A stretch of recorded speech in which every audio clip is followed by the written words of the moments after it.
This is 6 Minute English from bbclearningenglish.com. Hello, I'm Yvonne Archer and Rob has joined me for today's 6 Minute English. Now Rob, put your romantic hat on and tell us, have you ever sent or received a love letter? Both actually. I have sent one and I've received one as well. And why don't you write love letters anymore? Because there's not enough time. Well, today we're going to make some time for love because we're talking about Wives and Sweethearts. It's an exhibition at London's National Army Museum. The exhibition includes letters from soldiers on the front line to their loved ones which date back over the last 200 years. But before we find out more, here's today's question, Rob. OK. In which year was the Royal Mail, Britain's postal service, founded? 1516, 1710 or 1780? I would say quite a long time ago, probably 1710.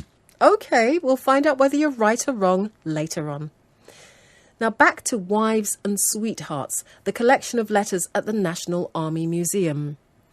It aims to show us how army life affected personal relationships between soldiers and their wives, sweethearts and families. But Rob, what would you say is a sweetheart? It's a nice word, isn't it? And sweetheart is quite an old-fashioned noun.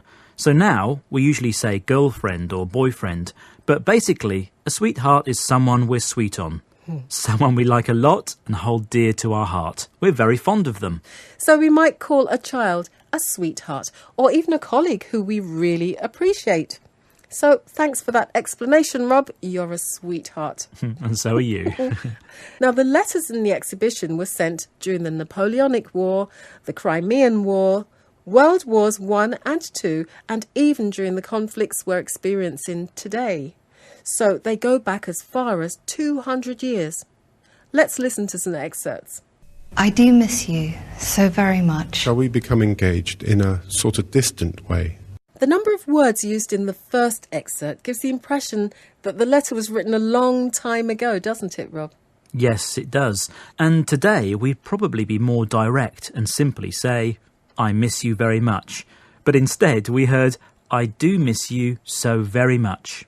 Now, the second writer seems quite shy or unsure of how the young lady feels because instead of simply asking his sweetheart to marry him, he suggests that they become engaged while he's still away. He suggests that they get engaged in a sort of distant way because he's far from home and can't propose marriage in person. OK, well, let's hope she accepted his proposal and that they got married after the war. But of course, not all the letter writers were reunited, as Dr. Frances Parton, organiser of the exhibition, explains. Some of them are very moving and quite distressing. Obviously, we've looked at all the aspects of a soldier's relationship, and sometimes that can be very, very difficult when it involves separation and, obviously, in worst-case scenarios, bereavement. Rob, Dr. Parton describes some of the letters as very moving. What does she mean by that? Well, basically, when we read them, they make us feel very emotional, perhaps even tearful. And some areas of a soldier's relationship can involve worst-case scenarios. Worst-case scenarios are situations that couldn't possibly be sadder or more dangerous, for example. And here, Dr. Parton is talking about the fact that in some cases, soldiers and their loved ones died. Well, luckily, Caroline Flynn MacLeod's husband recently returned safely from a 7-month deployment in Afghanistan. They have a wonderful collection of love letters as a result, which are included in the exhibition at the National Army Museum. Wow, they must be very different from the love letters written by soldiers hundreds of years ago. Well, funnily enough, Caroline says they're not. Letters begin with the declaration of love and how much one is missing someone, and end pretty much the same way and also saying not to worry. And in the middle you have a whole sort of section about quite banal things. When I wrote to him, sort of everyday things to show life was going on as normal without him. And he wrote a bit about what he was doing, but frustratingly very little about what he was doing. So letters start by saying how much people love and miss each other, and they end by asking each other not to worry. But the middle of the letters are quite interesting, aren't they? Yes, they are. That's where the banal things are written, the most ordinary or even boring information about everyday life. But Caroline's husband didn't tell her much about what he was doing out in Afghanistan.